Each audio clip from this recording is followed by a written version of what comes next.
గార్డెన్‌లో ఎర్ర తోటకూర కూడా పెంచాలని 2 సార్లు నర్సరీ నుంచి ఎర్ర తోటకూర గింజల ప్యాకెట్ తీసుకొస్తే, అవి కాస్త ఏవేవో తోటకూరొచ్చిందండి. ఎర్ర తోటకూర కాదు, తినే తోటకూర కాదు, అదేదో ఆకొచ్చింది.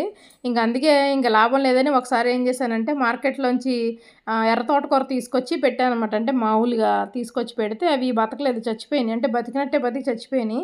తర్వాత ఏం చేశానంటే ఫ్రైడే, సండే మార్కెట్‌లో అయితే ఫ్రెష్ ఆకుకూరలుంటాయి కదా! నేను చెప్పాను కదా మీకు మొక్కలకి నాకు కావాలంటే ఆ వేర్లున్నయి ఏరుకొచ్చుకొని పెట్టుకుంటానని.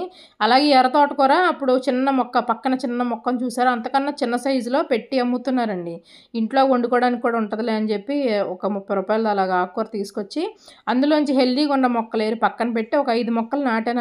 ఏది సర్వైవ్ అయిద్దో చూద్దామని చెప్పి. చూడండి, మనం ఏదైనా గట్టిగా అనుకుంటే మనకు అది కోరిక ఎలాగోలాగా నెరవేరుద్ది అన్నట్టుగా. ఇది చూసారా, 5 మొక్కల్లో 3 మొక్కలు నెక్స్ట్ డే వచ్చిన పెద్ద వర్షానికి కుళ్ళిపోయినాయండి. ఈ ఒక్క మొక్క చూడండి అసలు ఎలా నిలబడిందో. ఇది కిందున్న మొక్క, అది మాత్రం చిన్నగా అలాగ ఉండిపోయింది. అంటే ఎదుగుతుంది ఇప్పుడే, దాని బలవంతా కూడా ఇదే లాగేసుకుంటున్నట్టుంది. నేనే సీడ్స్ కానీ వదిలేసానండి, కానీ వండుకోవచ్చేమో అనిపిస్తుంది. ఆకు చూసారా నారచెయ్యి ఎంత ఉందో అసలు ఆకు. నాకు చాలా హ్యాపీగా ఉందండి. ఎర్ర తోటకూర కూడా మన గార్డెన్‌లోకి వచ్చేసింది. ఎక్కడెక్కడో గింజలు సంపాదించే బదులు ఇలాంటి ప్రయత్నాలు చేస్తే మనమే మళ్ళీ నెక్స్ట్ సీడ్స్ తీసుకోవచ్చు కదా! మీకు తెలుసు కదా, నేను బచ్చల కూర కూడా అలాగే నాటాను.